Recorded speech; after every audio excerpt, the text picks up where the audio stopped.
The metal door of the bus station slammed shut behind her, the dry echo ringing out like a sentence. Eva Morales flinched, her hand clutching the strap of her bag as her eyes fixed on her phone screen. A cold message had just arrived. Daycare closed. Emergency. The short words carried the weight of a collapse, pressing her to the edge. Her whole body froze, and the only thing she could hear was the thunder of her heartbeat. She lifted her gaze and met the clear eyes of her twin boys, Arlo and Miles, only 18 months old. They clapped their tiny hands as sunlight filtered through the leaves, blissfully unaware that their dawn was their mother's darkest night. A 29-year-old widow, bent beneath debt, her husband gone less than a year. Eva understood the meaning of that message all too well. No daycare meant a choice. Abandon her shift at the Blackwood mansion and lose her job, or risk everything by bringing the children along. She closed her eyes, Julian Blackwood's image flashing sharp in her mind. 37, billionaire in tech, a man the world called a cold genius.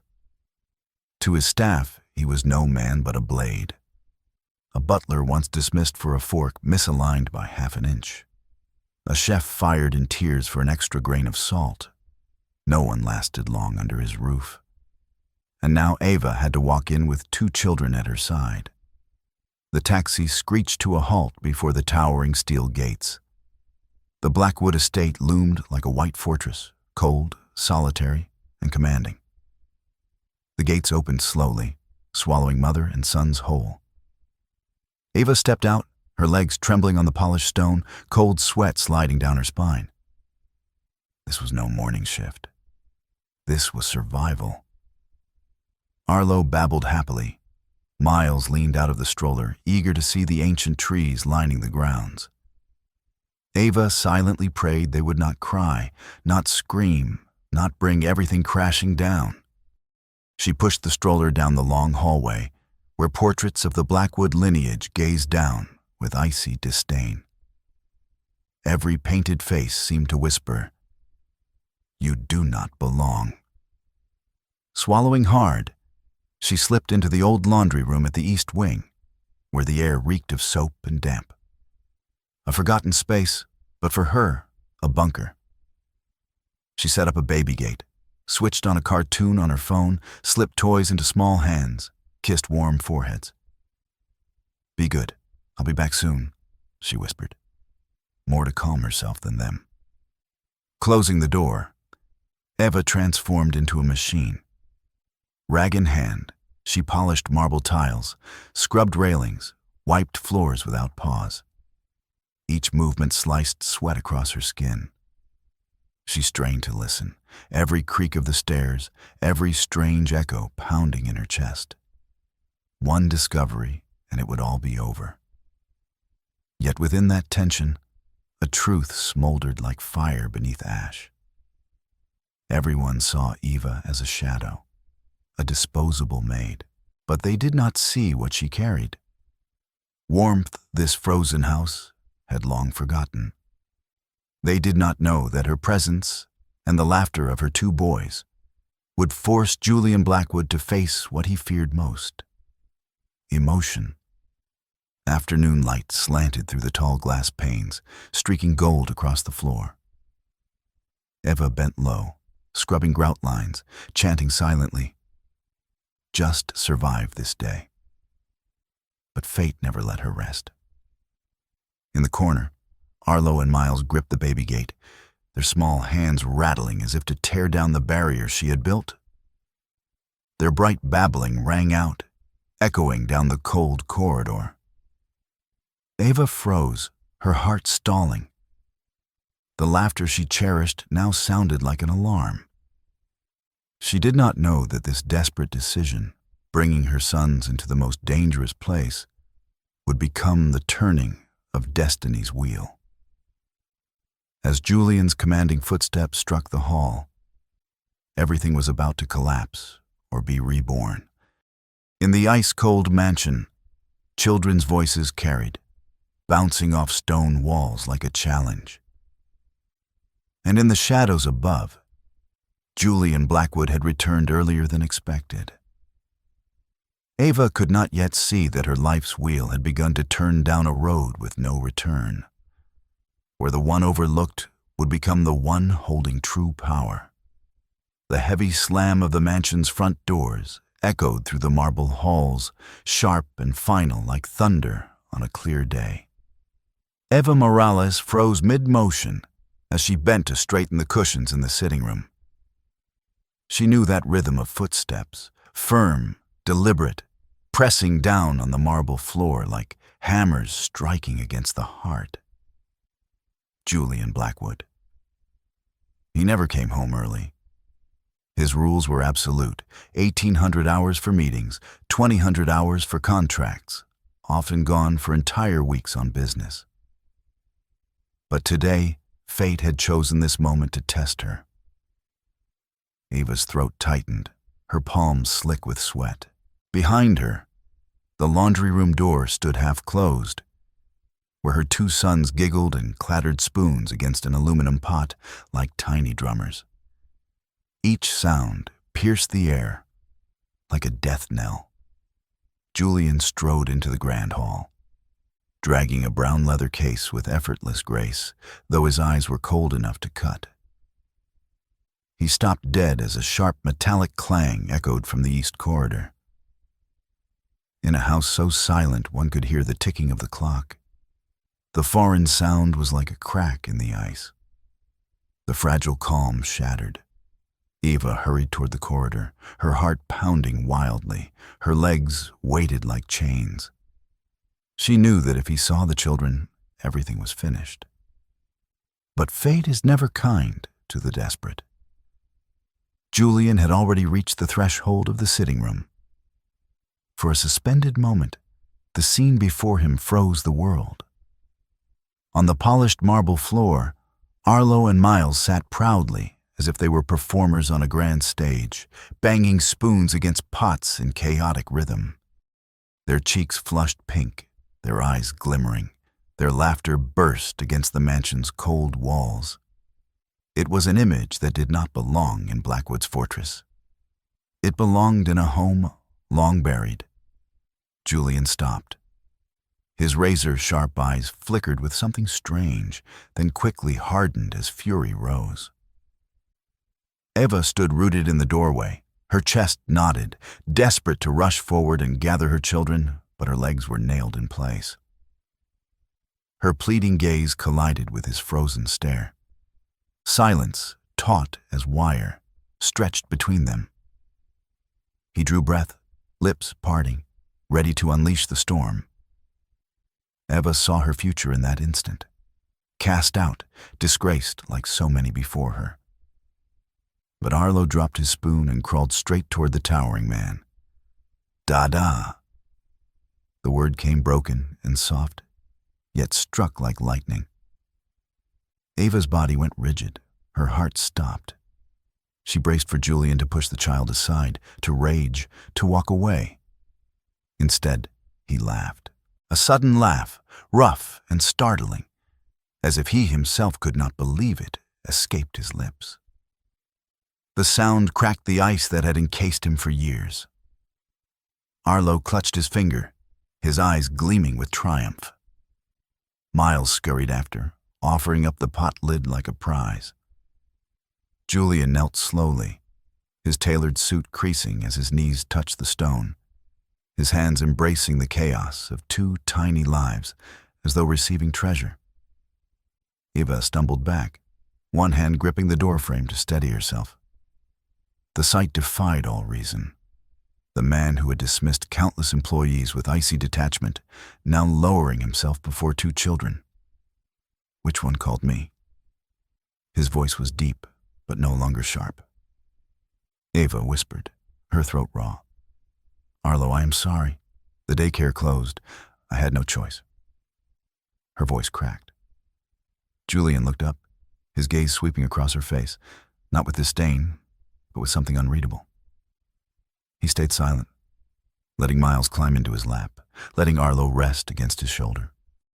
The sounds of children's laughter filled the heavy air, breaking apart the silence that had always defined this mansion.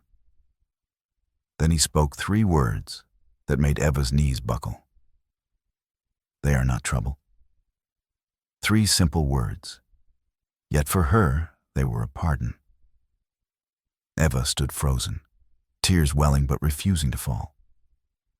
In that instant, the absolute power of Julian Blackwood, built from money, reputation, and the fear he commanded, was overtaken by another power, fragile yet unbreakable, the power of presence.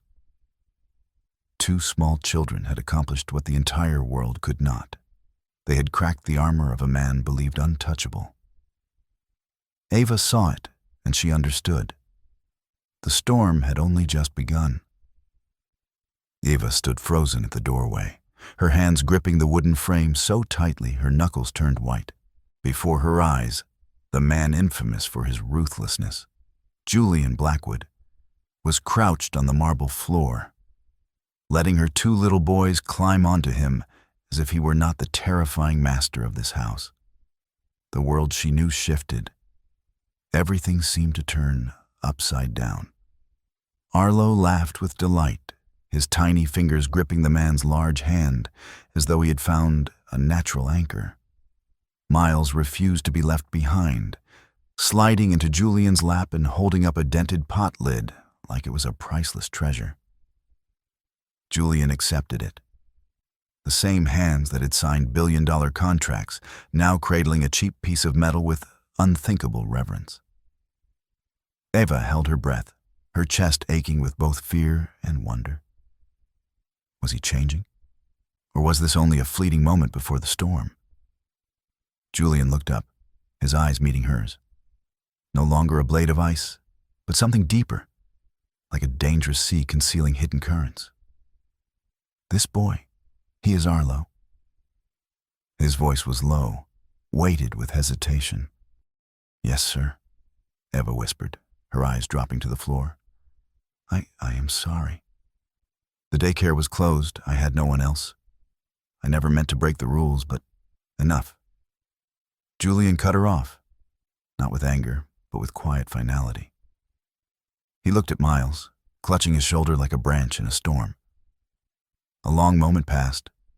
Then he murmured, almost to himself, "They are not trouble." Eva trembled, the words resounding in her soul like absolution. For months she had lived under fear, knowing one mistake, one misplaced glance, could cost her job. And yet now the coldest man in America admitted her children did not disturb him. Arlo babbled again, "Da-da." The fragile sound pierced through Julian's armor. He stiffened, eyes closing as if to hold back some memory. Then, astonishingly, he let the boy press against his chest, his arms wrapping around them without resistance. The man who had made a city fear him sat motionless, letting 2 strangers call him father. Eva's knees gave way, and she leaned against the wall for support. In her head, the warnings of coworkers rang. "Never let him catch you wrong. He will destroy you." But here he was, not destroying, but softening. A long silence filled the room. Children's laughter spilled into spaces that had only ever known heavy silence. Julian sat there, his gaze distant, as if pulled back from some abyss.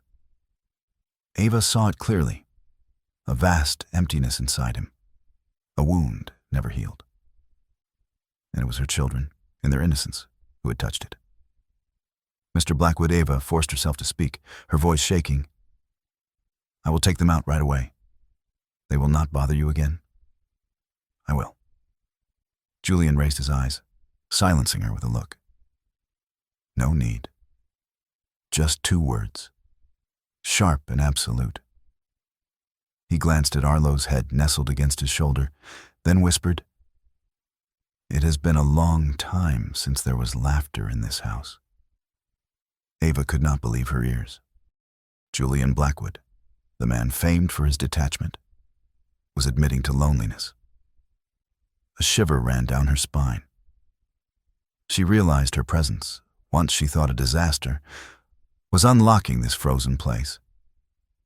The mistake of bringing her children had become a turning point. Miles yawned, eyes half closed, and leaned against Julian's chest as though it had always been his place. Julian held him, at first clumsy, then naturally. Ava was shaken to the core. This man was not entirely the ice figure of rumor. Beneath the steel, he was human, craving warmth. But fear rose with the hope. She knew tender moments could shatter. Would he close his heart tomorrow, call it a violation, and cast her out? She bit her lip hard, refusing to cry. Even as her heart threatened to burst, she would not show weakness before him. Yet deep within, a strange flame had been lit. Julian's voice dropped, nearly a whisper. Tomorrow, continue your work as usual. And he paused, the corner of his mouth lifting ever so slightly, not quite a smile, but not coldness either. Do not hide them anymore. I want to hear that laughter again. Eva stood stunned. Those words were a miracle, a reversal of fate. In this mansion that had suffocated in silence, something new had stirred for the first time in years. She stood there, tears brimming with both gratitude and dread, knowing one truth with certainty. This was only the beginning. For when a frozen heart begins to crack, it will either shatter completely or melt away forever. Ava stood frozen in the doorway, her hands gripping the wooden frame so tightly her knuckles turned white. Before her eyes, the man known for his ruthless reputation, Julian Blackwood, was crouched on the marble floor, letting her two sons climb over him as if he were not the feared master of the house. The world she thought she knew seemed to shift beneath her. Arlo laughed, his tiny fingers wrapped tightly around the man's broad hand, as if it were something he had been searching for all along. Miles squeezed into Julian's lap, proudly raising a dented pot lid like a precious trophy. Julian accepted it. The same hands that once signed billion-dollar contracts, now treating a worthless scrap of metal as though it mattered. Ava's breath caught. Her heart throbbed with both fear and wonder. Was this man changing? Or was it just a fleeting illusion before the storm? Julian lifted his gaze, meeting hers. The usual sharp edge in his eyes was blurred by something deeper, more uncertain. This one is Arlo? His voice was low, almost hesitant. Yes, sir, Ava whispered, her eyes fixed on the ground. I am sorry. The daycare closed. I had no one else. I did not mean to break the rules, but... Enough, Julian interrupted. But there was no anger in his tone. He looked down at Miles, clinging to him with desperate innocence. After a long silence, he muttered, almost to himself, "They are not a bother." The words struck Ava like an unexpected pardon. For months she had lived in fear, certain that one mistake would end everything. Yet now, the coldest man in America had declared her children no burden at all. Arlo babbled again, "Da-da." The fragile sound pierced Julian's armor. He froze, his eyes closing as though fighting memories too heavy to bear. Then, without resistance, he let the boy rest against his chest, his arms closing around the twins as if they had always belonged there. Ava felt her knees weaken. She had been warned never to slip, never to let him see imperfection, for he would destroy her. But the truth in front of her showed otherwise. He was not destroying. He was softening. The room grew thick with silence, broken only by the children's laughter. Julian's expression shifted, distant, almost haunted. Ava realized with sudden clarity that behind the steel facade lay a wound, one never healed. By chance, her children had stumbled directly into it. "Mr. Blackwood," she whispered, voice trembling, "I will take them out right away. They will not disturb you again. I promise."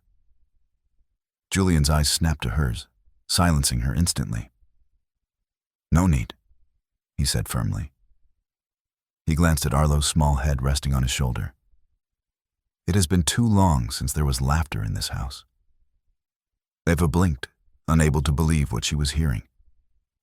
Could this man, famed for his cruelty, actually confess to loneliness? A shiver ran down her spine. Perhaps what she had feared as disaster was becoming the key to something far greater. Miles yawned, nestling into Julian's chest as though he had always belonged there. At first awkward, Julian's movements softened until they seemed natural. Eva stared, stunned at the sight of the man beneath the armor, a man still capable of warmth. Yet fear gnawed at her. Tenderness was fragile. Would he close his heart again tomorrow, casting her aside for crossing the line? She pressed her lips together, fighting the urge to cry. But deep within, a spark flickered alive. Julian lowered his voice, almost whispering. "Tomorrow, come as usual." And his mouth curved slightly, not a smile, but no longer stone. "Do not hide them. I want to hear that laughter again." Eva froze. His words were like magic, a sudden turn of fate. In a house long entombed in silence, something new had been born.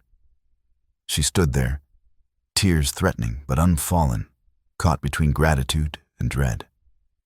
Because she knew, with terrifying certainty, that this was just the beginning. The ice of Julian Blackwood's heart had cracked, and once the fracture had begun, it would either shatter him completely or melt into something unrecognizable. At dawn, Eva awoke as sunlight slipped through the thin curtains. Normally, mornings in the Blackwood mansion were filled only with the hum of vacuums and the click of staff heels across the cold marble floor. But today, the air felt different. From afar came the sound of footsteps, heavy but unhurried, unlike the precise rhythm of a clock. Eva froze mid-fold, her chest tightening. Julian Blackwood was at home. That was rare. He was usually a shadow passing through like a storm, leaving before sunrise, returning long after midnight, or vanishing for days. Yet since the twins had called him Dada, something had shifted. Carrying Arlo into the hall, Eva saw him by the tall window overlooking the garden. His dark suit had been replaced by a plain white shirt, collar loosened. He did not see her watching. His gaze lingered on the trees outside, distant, like a man wandering through memory. For an instant, Eva saw not the cold master on a throne, but simply a man standing still. Throughout the week, the changes grew. Morning calls were postponed, meetings canceled, his secretary scrambling. The steady clatter of typing in his study faded, replaced by footsteps that sometimes paused at the laundry room door where Arlo and Miles played. He said nothing, only watched a while before leaving. But his stare was no longer sharp. It was thoughtful, as if he was learning silently. Eva noticed he lingered longer each day. One morning, while she folded linens, she hummed a lullaby her grandmother had once sung. She did not realize Julian was at the door until she turned and saw him, hands in pockets, eyes steady. "What song is that?" he asked. Startled, she stammered, "A lullaby my grandmother's." He nodded, leaving only the words, "Keep singing. This house needs that sound." On sleepless nights when the twins cried with teething pain, Eva struggled to soothe them. One night in the kitchen, exhausted, holding Miles while Arlo wailed red-faced, the door opened. Julian appeared, no suit or tie, only dark sleep pants and a thin sweater. He lingered awkwardly at the doorway, as if surprised he'd come. Eva rushed to apologize for the noise, but he cut her short. "I do not mind." Then he pulled out a chair and sat beside her. They spoke little. Eva prepared milk. Julian watched in silence, his face unreadable. When Arlo finally drank a few sips, Julian exhaled, as though easing a burden within himself. No grand words, but Eva understood. He was learning to be present, not to command, but to remain. Another night, as the children settled, Eva whispered, "Marcus, my husband, once drove hours just to bring me soup when I was sick. I never thought I would raise children alone." Her voice cracked, sharp as glass. Julian did not interrupt. He only nodded, eyes shadowed. At last he said, "I was once engaged. She left me the day my mother died, told me I did not know how to love, that being with me was suicide. Since then, I chose not to let anyone disappoint me again." The words were not a confession, but scars exposed in the dark. Eva held her child closer, her heart trembling. The man thought untouchable was also someone who had been abandoned. Their wounds were different, but born of the same grief. In the days that followed, the change was undeniable. Staff whispered, their masters shouted less, sometimes even nodded instead of glaring. One afternoon, as Eva dusted his study, a slightly open drawer revealed an old photograph. Julian, younger, smiling, his arm around a blonde woman. On the back was a single name, Serena. Eva replaced it carefully, but the image lingered in her mind. That night, leaving the kitchen, she found Julian on the terrace. His voice was low, as if he already knew. "You saw the photo?" She froze, unable to deny. He leaned against the wall, weary. "I forgot to lock the drawer. For years I hid that picture as I hid myself. The truth is, she left when I needed her most. From then, I decided I needed no one." His voice faltered, then steadied. "But when those children called me Dada, I realized my heart still beats." Eva said nothing. She had no words for a wound that was not hers. But in her eyes, Julian was no longer a machine. He was a man, weighed down by the past, afraid of love, yet longing for it more than anything. Later that night, when the twins slept, Eva glanced through the window. Julian sat alone on the garden bench, head bowed, hand pressed to his brow, like a man who had dropped the mask worn too long. And for the first time, she thought perhaps her fragile presence, along with the innocent laughter of her children, had created a crack in his wall of ice. A crack that could not be hidden, where light had begun to seep through. On Thursday evening, the Blackwood mansion blazed with light from within, every chandelier and wall sconce gleaming as a grand dinner unfolded. Guests streamed in, investors, politicians, and men of power, while staff rushed between the kitchen and the dining hall. Eva carried a tray of crystal glasses, her nerves carefully hidden behind a calm face. Since the day Julian had allowed her 2 sons to stay, the eyes of the household had shifted toward her, half curious, half wary. The sharp echo of high heels cut through the hum of conversation. Eva turned and froze. A woman entered with innate confidence, her cream silk gown gliding over her frame, her icy blue eyes glittering under the lights. Serena Vale. Eva did not need an introduction. She knew instantly it was the woman in the old photograph. Serena's smile curved with calculated grace as she moved into the foyer. Guests crowded around, eager to greet her, drawn to her presence like cold wind sweeping through a house that had only just begun to feel warm again. Eva stepped aside quickly, but Serena's gaze found her. A flash of recognition crossed her face, followed by a faint smirk.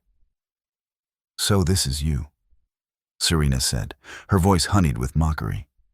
"The name people whisper about. The new addition under this roof." Eva straightened, her reply soft yet steady.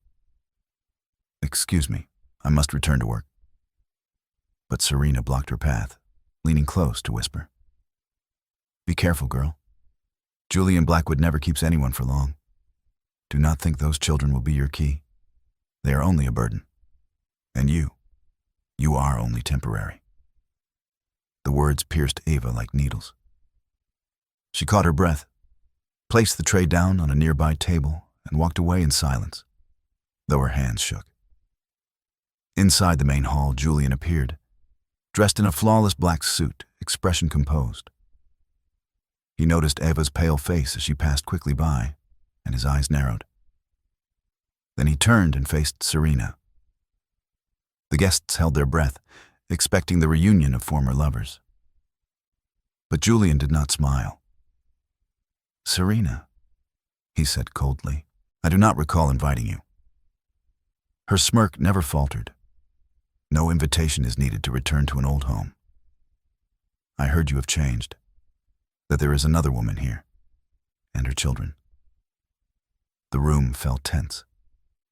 Julian stepped closer, his voice low and sharp. "Do not insert yourself into my life again. The day you left, I owed you nothing." Serena shrugged, plucking a glass of wine from a passing tray. "Oh, Julian, you can fool them, but not me. You cannot love. You only play at replacement. That girl is nothing but another shadow, another experiment. And soon, you will ruin it all again." Julian's grip on his glass tightened, veins rising at his temple. But he did not explode. He turned away, leaving Serena amid the crowd, and strode toward the hall where Eva had disappeared. On the balcony overlooking the garden, Eva leaned against the railing, fighting trembling hands. Serena's words echoed in her mind like a curse. "You are only temporary." "Eva." Julian's voice came from behind. She startled, wiping away a tear. "I am sorry. I should not let it interfere with my work." He stopped a short distance away, his gaze taut. "What did she say to you?" Eva forced a smile.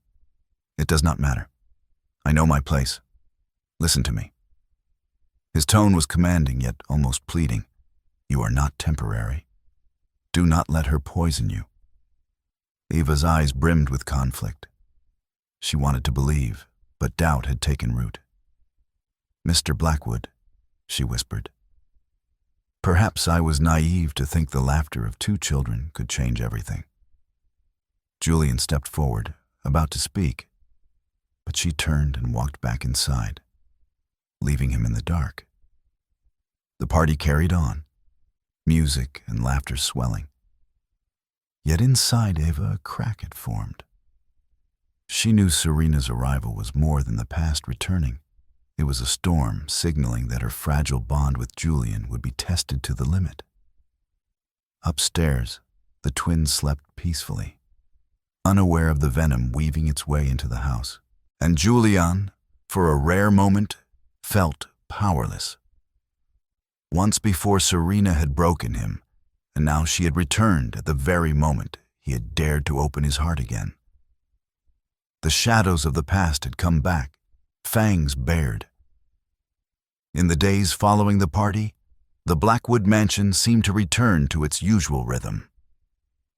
Yet Eva could feel something had shifted. Since Serena Vale's arrival, the glances from the staff were no longer the same. Where there had once been curiosity mixed with caution, there was now something else. Suspicion. Rumors spread quickly, like fire in the wind. Serena did not need to make direct accusations. A single casual remarks in the kitchen, "Strange, ever since someone new arrived. Things in this house are never where they should be," was enough. By the next morning, Eva overheard 2 maids whispering in the laundry room. She has children. She must be desperate. Who knows what she might do? Eva bit her lip and buried herself in work. But the atmosphere had changed. Greetings became fewer, polite smiles rarer. The sound of Arlo and Miles laughing in the hallway now drew frowns, as if people were just waiting for an excuse to judge. Then the storm broke. One afternoon, just as Eva lulled Miles to sleep, the sharp clang of the assembly bell echoed through the mansion. Mr. Keaton, the longtime butler, announced in a grave tone, "Mr. Blackwood's pocket watch has gone missing. Everyone knows it was his father's keepsake. All staff will be searched." The air froze. Ava's heart stopped. She had seen that watch in the glass cabinet of the study, lit by golden light, small in size but priceless in meaning, worth more than any contract. To lose it was nothing short of treason. Julian appeared, his face dark. He did not shout, but his silence was more terrifying than rage. "The house will be searched," he declared, his voice like steel.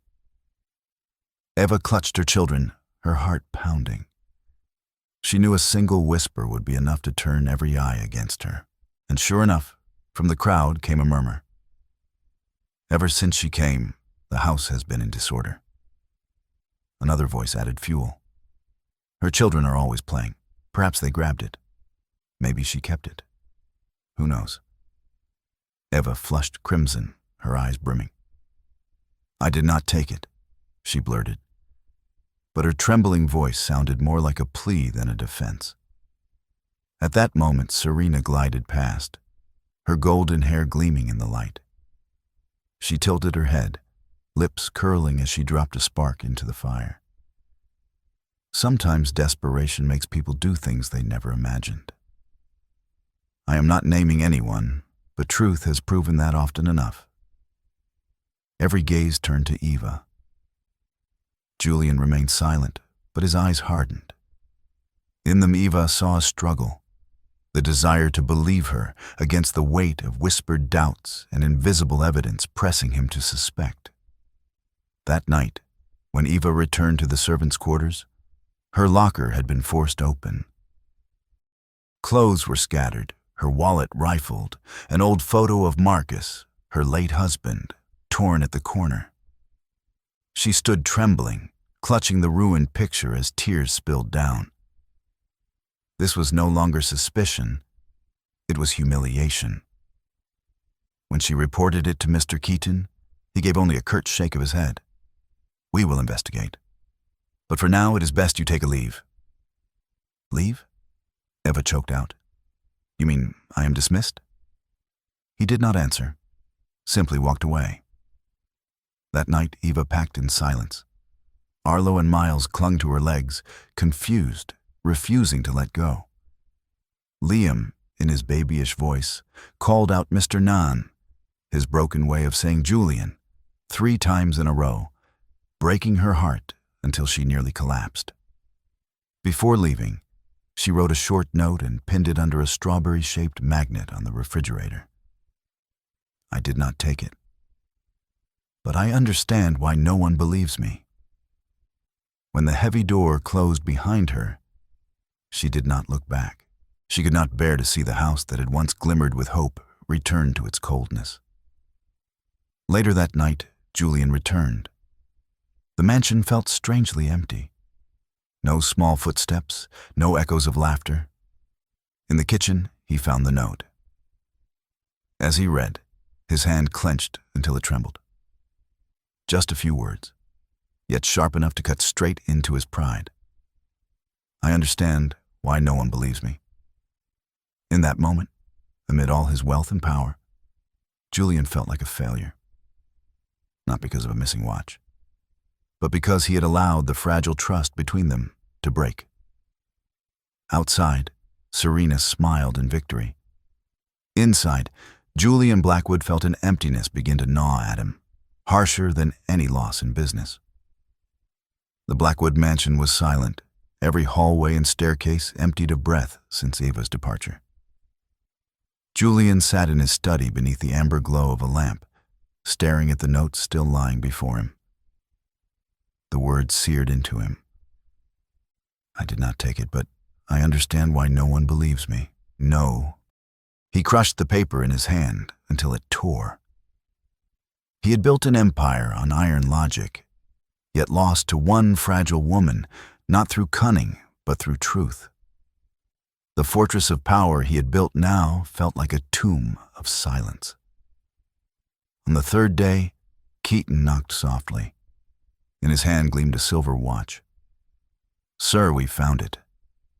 Julian snatched it, his eyes devouring it. The case was scratched but whole. Where? Beneath the floorboards near the music room. Likely a child dropped it, and it rolled into a crack. Julian stood as if struck. Ava had been disgraced, condemned, for nothing more than a twist of fate. He drew in a deep breath and whispered, "I was wrong." Keaton stared, stunned. Never had he heard his master admit fault. Julian left the study like a man fleeing himself, the watch clenched in his palm. Ava's apartment was cramped and aging, with crumbling brick walls and a rusted balcony. Julian knocked, heart pounding harder than it ever had in business. The door opened. Ava's face was pale, her eyes hollow. Miles burned with fever in her arms, while Arlo clung to her skirt, confused. Words failed him. He simply held out the watch. It was found. It was not you. Ava's gaze darkened. Her voice cracked. You believed it was me? That is the wound, not the watch. The words cut deep. Julian did not defend himself.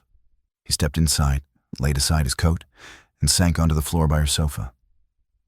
I have no excuse. Only this truth. I was wrong. Miles whimpered, heat radiating from his body. He has a fever? Julian asked. Ava nodded. All night. I could not take him in. Julian poured cool water into a cap and held it gently to Miles's lips. The child sipped, his breathing eased. Julian steadied him, his large hand covering the boy's tiny one. His eyes fixed on the fragile rise and fall of the child's chest. Ava watched, torn.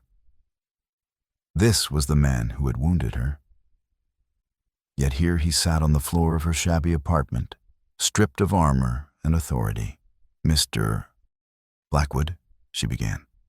Julian, he interrupted, his voice raw. If there is even one chance, call me Julian. I lost my mother. I lost the one who promised to stay. I cannot lose. He faltered, eyes settling on Arlo leaning against him. The only thing that brought that house back to life. Ava stayed silent. Anger remained, but a crack had opened in her defenses. She no longer saw a ruthless mogul, but a broken man trying to rebuild. When Miles finally slept, Ava laid him down. Julian remained seated, his eyes still on the children. At last he said, Tomorrow I begin to repair this. Not with words, with action. Ava frowned. What do you mean? From his pocket he unrolled a blueprint. It showed bright rooms with high ceilings painted with stars, shelves, cribs, rocking chairs. A nursery wing. Not just for your sons, but for every child of my staff. I cannot undo the past, but I can reshape that house. It should be a place where children laugh without fear of being judged as burdens. Ava touched the paper, her hand trembling. In the margins, scrawled notes read, Moon Corner for Arlo, Story Nook for Miles. A sob caught in her throat. Pain and loss rose inside her like a tide. She could not forgive yet, but a seed was planted. Julian's gaze locked on hers. I am not asking you to forgive me. I am asking for a chance to stay, to build something new. Not the cold Blackwood mansion, but a home. Eva closed her eyes. A tear fell onto the blueprint. When she opened them, she gave no answer. But she did not push the paper away. And in that moment, For the first time in months, Julian Blackwood smiled. Not the smile of a conqueror, but of a man who had found a fragile thread of trust he thought forever lost. The pounding of hammers and the whir of drills echoed through Blackwood Mansion, shattering the silence that had once ruled like law. Staff whispered in disbelief as they passed one another in the halls, stunned that their cold, exacting master had allowed the construction of an entire wing for children. For years, the mansion had been a fortress of severity, where a speck of dust could cost someone their job. Yet now the corridors smelled of fresh paint, and sketches of toys and windows lay scattered across tables like a manifesto declaring a new age. Ava stood beside Julian. Arlo nestled in her arms, eyes fixed on the transformation. Blank white walls turned to soft green and pale yellow. Shelves were built low to suit little hands, and Miles crawled on a rug, slapping a block of wood and laughing like the room itself belonged to him. Ava could hardly believe this was Blackwood Mansion. Julian, arms folded, lingered in the doorway. He did not look distant, but as if he were watching his most important creation take shape. "This room needs more light," he said, an arched window on the west wall, to catch the setting sun. Eva turned, startled. "You really care what the children will see?" "It is not about what they see," he replied, voice steady. "It is about me seeing their smiles. They remind me this place still lives." His confession left her silent. For months, she had seen him as unyielding stone, but here, he admitted, laughter was his salvation. Arlo pointed to the ceiling, babbling. Julian crouched to his level and nodded. "I will give you a moon." The next day, a glowing crescent lamp was installed. When it lit, Arlo squealed, clapping wildly, and Miles hugged a pillow, eyes shining. Eva pressed a hand to her mouth, tears threatening. One small detail had given her children a sense of belonging. The changes spread. The once tense kitchen now hummed with soft radio music. Staff, though cautious, began to relax as their master no longer pounced on every flaw. A young maid whispered to Eva, "I have never seen him smile like that."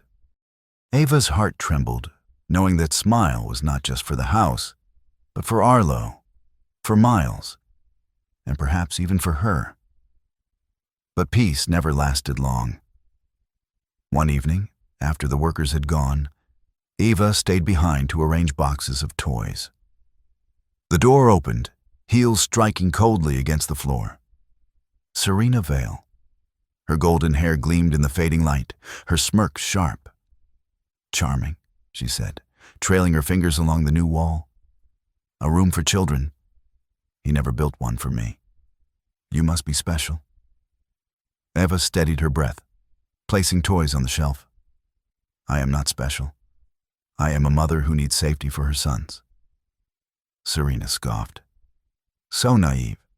You think Julian Blackwood does this out of kindness? He is only playing a game, and every game ends." Eva stopped, turned to face her, voice low but firm. "Maybe you are right. But at least right now my children are laughing, and I will not let anyone take that away." Serena faltered, then leaned close, her whisper venomous. "Believe me, he will ruin it. He always ruins everything." Then she left, her perfume lingering like a scar. Eva stood still, her chest pounding. The words echoed like a curse, planting doubt. But when she looked back at Arlo and Miles rolling across the rug, their bright eyes banishing every shadow, she clenched her fists. No. She would not let Serena's poison break what had just begun. That night, Julian entered the nearly finished nursery. Ava sat in a rocking chair, both boys asleep in her lap. The artificial moon above glowed softly, scattering silver light through her loose hair. "What do you think?" he asked quietly, afraid to wake them. Eva looked up, eyes shimmering. "I think this is the first time in so long that I believe this place could be called home." Julian stepped closer, his eyes revealing what his words could not. "If you fear storms, I will be the wall that shields you. And if you fear the past returning, let me erase it." Eva did not answer. But in that silence, with the children's steady breathing, the moon's glow, and Julian's steady gaze, she felt something she had not known in years. Safety. The final storm came on a night that seemed calm. The nursery was complete, its ceiling glowing with stars, Arlo and Miles's laughter filling the halls, and even the staff beginning to adjust to the new rhythm of life. But Serena Vale was not finished. She arrived at the small celebration for the new wing, her golden hair gleaming under the lights, her lips painted red in a smile both sweet and poisonous. Eva was arranging paper plates when Serena approached, her tone smooth but sharp. "So cozy," she said softly. "But this room will not keep Julian. He never changes. I would know." Eva's hand tightened, her heart raced, but this time she did not answer. Determination shone in her eyes. Julian appeared from across the room. He had heard. His face hardened, his gaze no longer evasive. "Enough, Serena." His voice rang like a bell through the nursery, silencing everyone. Serena's smile faltered only slightly. "You dare say that to me? Have you forgotten who once held you?" Julian moved closer, each step deliberate. "I have forgotten, because you left when I needed you most. You taught me that not everyone stays when the world collapses. But today, I see a different truth. There are people who remain, even when they have no reason other than love." He turned his gaze directly to Eva, his voice firm. "She is that person, and I will not allow her to be insulted again." For the first time, Serena's composure cracked. "You are choosing her?" "No," Julian replied, his tone steel. "I am choosing family. Family is not blood. It is what we dare to hold and protect." The room froze. Staff who once whispered now stood silent. Serena's lips trembled, then curved into a cold laugh. "You will regret this. One day she will leave you just as I did, yet her words no longer carried power." She turned on her heel, the echo of her stilettos fading until they disappeared. Silence lingered. Eva clutched Arlo and Miles, who blinked innocently and then laughed, unaware of the battle they had just witnessed. Julian's shoulders sagged, but his eyes shone with a peace he had never known. That night, when the celebration ended, Eva was in the kitchen washing bottles when Julian entered.